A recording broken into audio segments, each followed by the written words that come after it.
All right, thanks, Rob. It seems like we're always pitching something, whether you're pitching your boss on why you should get a raise or explain to your spouse why you should skip summer vacation with the in-laws. But what's the best way to do it? We have marketing expert Aurora Winter joining us this morning. She's the author of Fastrack Your Marketing, and she's going to give us tips on how to get what you want. Good morning. Thanks so much for joining us. It's so great to be here, Jenny. Good to see you again. Yeah. So you're putting on your marketing hat this morning and telling us how to get what we want. I love that idea. I think the main mistake people make is they think about what they want instead of thinking about the other person. Ah, yes. So this is really important. Focus on the other person. This might even be a seven-figure idea for you, but it might get you the corner office as well. So, for example, when I was in the yacht sales business, selling boats, you think, well, if I make more money, the client's paying more, it's a win-lose. Most people think win-lose.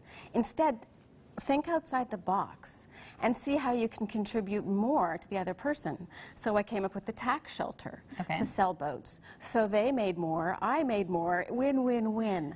So look for the opportunity to contribute more.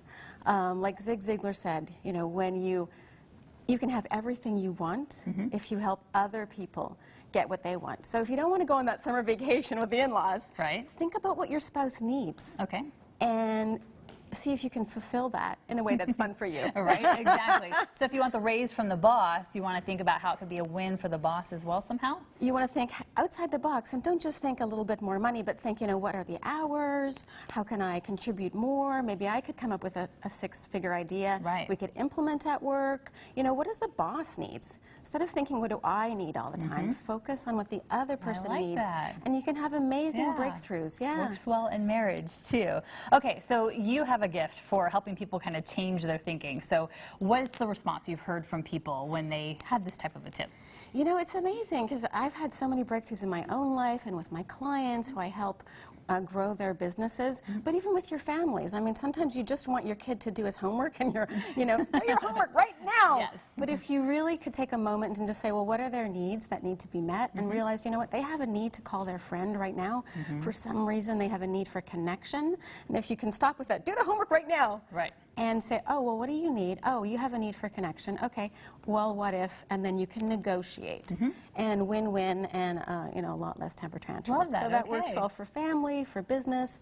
You know, when I was selling, when I was in the film business, add more value. So we, again, added pockets of money from Europe, from Canada, adding more value, and that made, you know, the movie productions go. That was another seven-figure idea. There you go. So marketing can apply to all aspects of your life. So if you want more information on Aurora's new book, Fastrack Your Marketing, or she has 7 free marketing videos on her website. So we're going to make it easy for you. We'll put a link to her website on ours and on our CBS 47 Fresno Facebook page. Just go to yourcentralvalley.com, click on the Seen on TV and CBS 47 this morning. And in our next half hour, we'll tell you how your answer to what do you do seems simple could determine your income. We'll be right back with that news and weather and more.